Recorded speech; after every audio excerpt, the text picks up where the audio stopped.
Guys, let's face it, it's really hard to get into the Sarasota real estate market right now.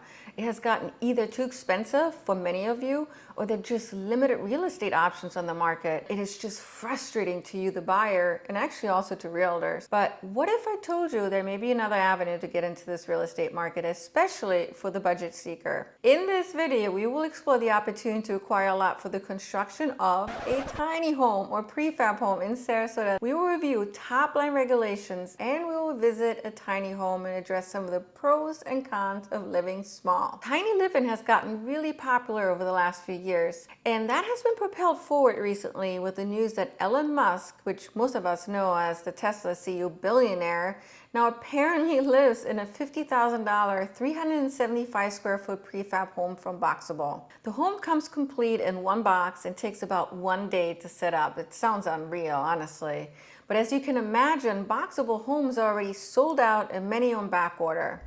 What are the pros and cons of living tiny? Well, let's actually explore one of these types of homes. Welcome to the tiniest of tiny houses in Sarasota. This is one of the smallest tiny houses I've been in. There certainly are bigger ones, but even though this one is small, it's got a lot going for itself in that it has all the essentials packed into a little space. It has a very cozy feel inside, at least I think so. There's a seating area for relaxing and working on the computer. You've got the TV on the wall. You've got the stove and a microwave, a refrigerator, a toilet, and a shower. And then upstairs is the sleeping area.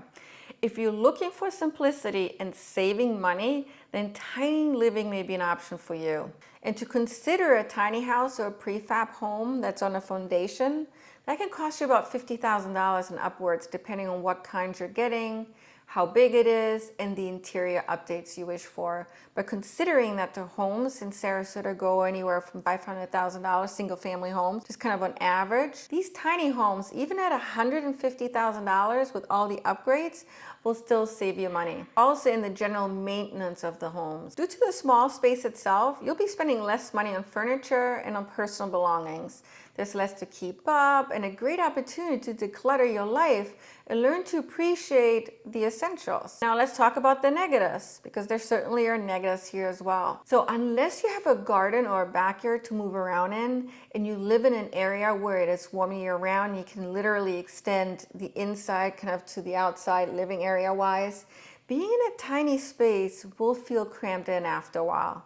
And if you desire plenty of storage space and a full-on kitchen, let's just say you're somebody that loves to cook and you'd like to have everything there is in a kitchen, then tiny living will not be optimum for you. Also, not all of these tiny houses are going to be easy to move around in. So for example, the tiny house we were just in, you have to take the ladder to go up to the sleeping area. And I have to say, it's scary going up and down that ladder, especially at nighttime. So you're going to want to consider, if you're getting a tiny house, where the sleeping area is and ensuring that it's comfortable getting in and out of that sleeping area. Since hurricanes are part of Florida living, you will need to determine how to best protect your tiny space from high winds, right? Because hurricanes do come around here almost every year. But what are the opportunities of living in a tiny home or a prefab home in Sarasota? When living tiny, it is important to check with the local requirements and zoning laws, as these differ from area to area. In Sarasota County, tiny homes including prefab homes are categorized as two distinct types: homes that exist on a permanent foundation and homes on wheels. Homes with a permanent foundation are considered to be single-family homes and are permitted wherever single-family detached homes are permitted.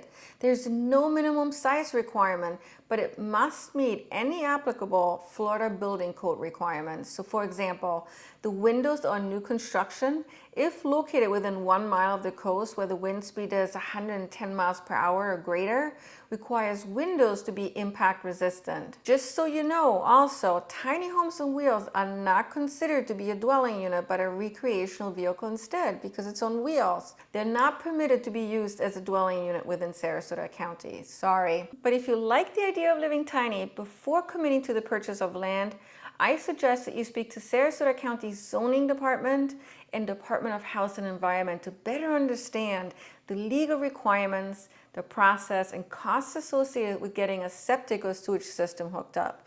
You also need to determine how to get water and electric. Now, a local tiny home manufacturer who you wish to buy from and work with should be able to help guide you in this process as well. What you want to do is get all the upfront information before you buy a lot, because the last thing you want to do is buy a lot in Sarasota and then you realize that to be able to have a home on that lot is too expensive, or perhaps the way you want it almost impossible, and you don't want to get down that road. Drop me a line below in the comments section and let me know what you think of tiny living in general. If you enjoyed this content, let me know that you did by just liking this video. Really appreciate it. If you're new to this channel, subscribe for Florida insights, destinations, and real estate. Thank you so much for watching today.